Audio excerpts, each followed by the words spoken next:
What's going on, everybody, and welcome to the Other Side of the Firewall podcast, where we talk about the latest and greatest in cybersecurity news, as well as we highlight those movers and shakers and glass ceiling breakers, those people of color who made it to the other side of the proverbial firewall.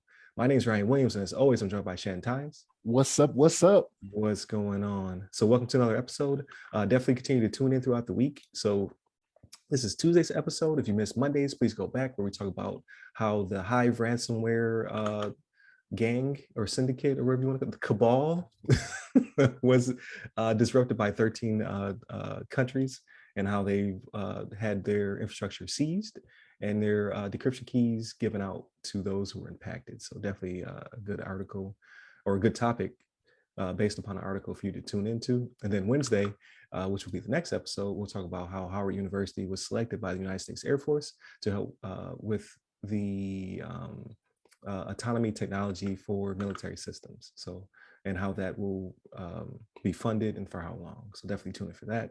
And then Friday, we talk about everything else, non-cybersecurity related necessarily. So without further ado, I'll give you to Shannon.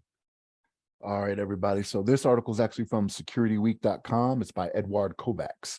And it's called Dozens of Cybersecurity Companies Announced Layoffs in Past Year, right? So one of the most recent announcements was made by a company called Sophos. I guess is how you say it, S-O-P-H-O-S. And they were laying off. It was roughly, 450 people have reportedly lost their jobs at the company. But here's the thing. So in this article, they list other companies, right? Like Sophos was just the most recent one, but you got Jumio, Lacework, OneTrust, IronNet, Aqua Security, just to name a few, right? And so for each one of these, I went and took a look, right? So this was what was kind of weird to me. So they're laying off. I consider it a significant part of the workforce if it's in double digits, right? So you're looking at 20%, 17%, 10%. But what was weird to me was when I go and look at these releases, right? In the articles, it talks about how these companies just recently raised money, right? So these companies went out there, raised money saying, hey, we performed this service, this, that, and the third, blah, blah, blah. People start to invest in them. And then all of a sudden they're laying off the workforce. And I'm like, well, what's going on here, right? Like, we know we need cybersecurity, right? Like this is something that is absolutely needed in the world today, right? And in one of them, I read that they were talking about, the ease up of COVID and the working from home, makes it to where it's not necessarily required as much. And that's where I disagree, right? So it's not like just because people aren't working from home, like the services for these cybersecurity companies aren't really needed, right? So I just think we're going the wrong way with this, is to think that I think this is a short-term solution for something that's going to be a long-term problem, right? People are not going to stop going after companies and individuals even, right? That these companies may be helping. And this is kind of terrible to me. And I've seen this before, and I was reading an article recently where there was a guy who did not, was it Nintendo? Yes. Yeah. Nintendo. Yeah. Mm-hmm. That he did not lay off, workers when they started to have some financial problems, right? And it kind of worked, it all kind of worked itself out in the end, right? He was like, hey, this is a short-term solution. And it's kind of like how it is with this, right? Like, bear through it. I know people want to have, they want to pay out the dividends to the stockholders and this, that, and the third, but it's like, it's going to cost you even more when that public trust is lost, because you've lost 20% of your workforce and now you can't complete the job that you say you do. Then you end up going bankrupt. You know what I mean?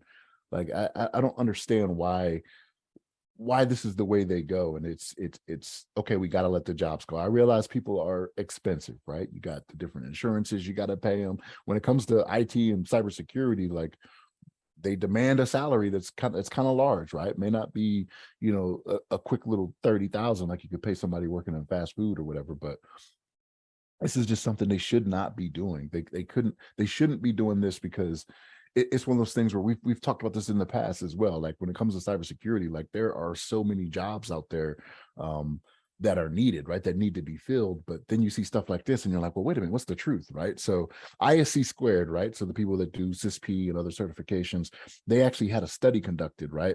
And what they said, let's see, let me find the quote here. So, according to the study conducted by the nonprofit ISC Squared, the global cybersecurity workforce is at an all-time high, right? With an estimated 4.7 million professionals. However, the study found an additional 3.4 million cybersecurity workers are needed. Well, if that's the case, why are all these people getting laid off, right?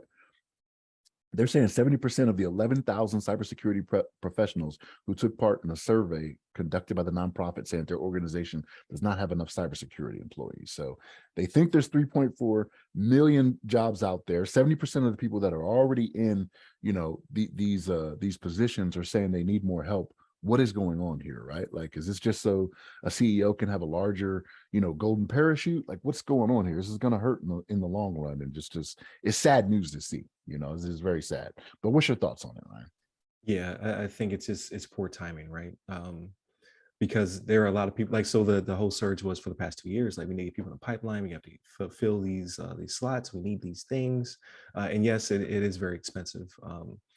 And then they're asking for the world, right? They want entry level people to have these high level certs, yada yada yada.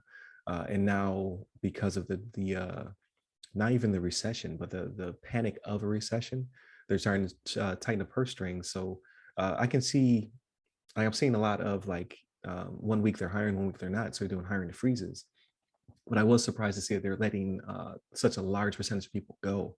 Um, because at the end of the day, right, like, it's high risk, high reward. So they're doing the crunching the numbers. They're like, hey, chance of us getting hit, slim to none.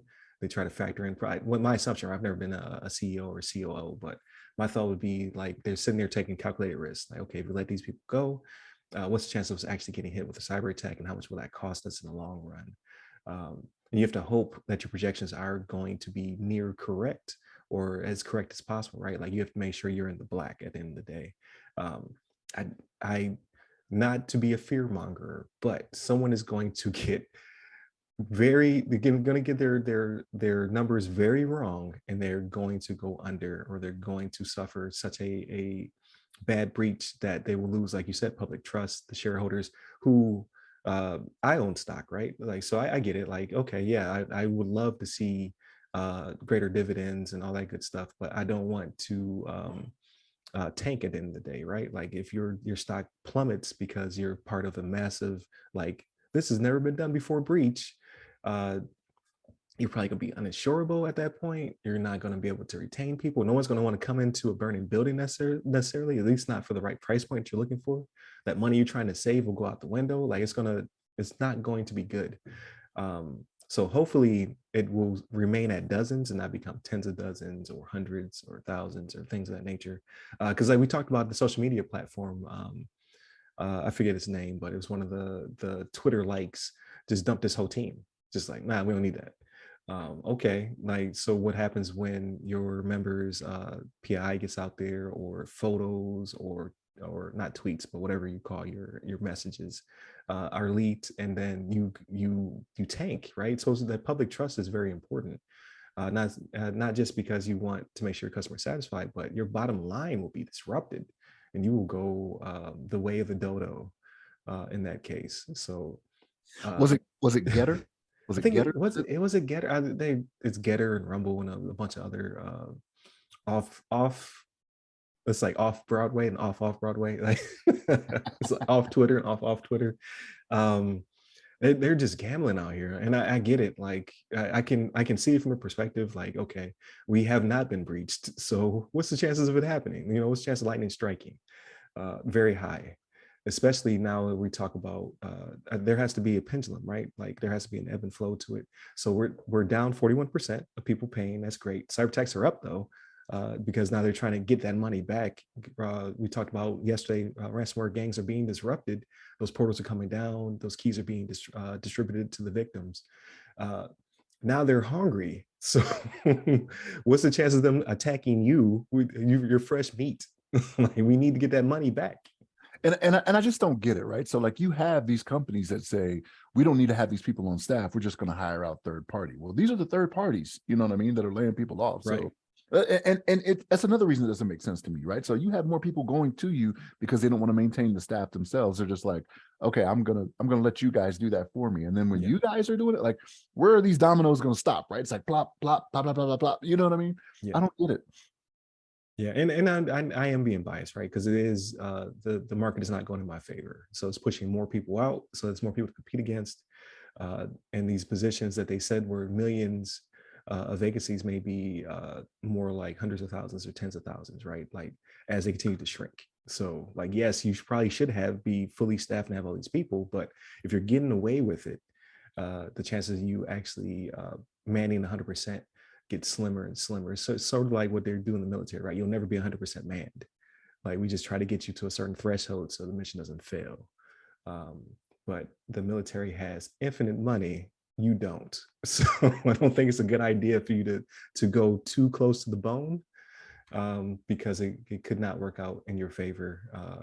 And then what do you have? What argument do you have to say, oh well, um, we were doing the best we could? Well, were you doing the best you could? Like how much money did you save versus how much money did you lose? Yada yada yada. So again, I've never been in that position. I've never been in the C-suite, but it feels as though it's a big risk at this time, as opposed to like a time in the future where we have this ransomware stuff um, way more under control. Like it's still the Wild Wild West out there, in my personal opinion.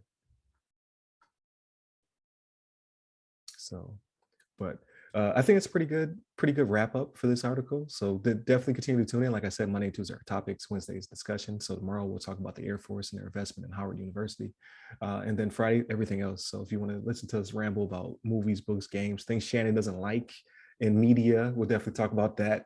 That's going to be a good topic because Shannon is counterculture right now for a show I really do like. So definitely tune in for Friday's episode.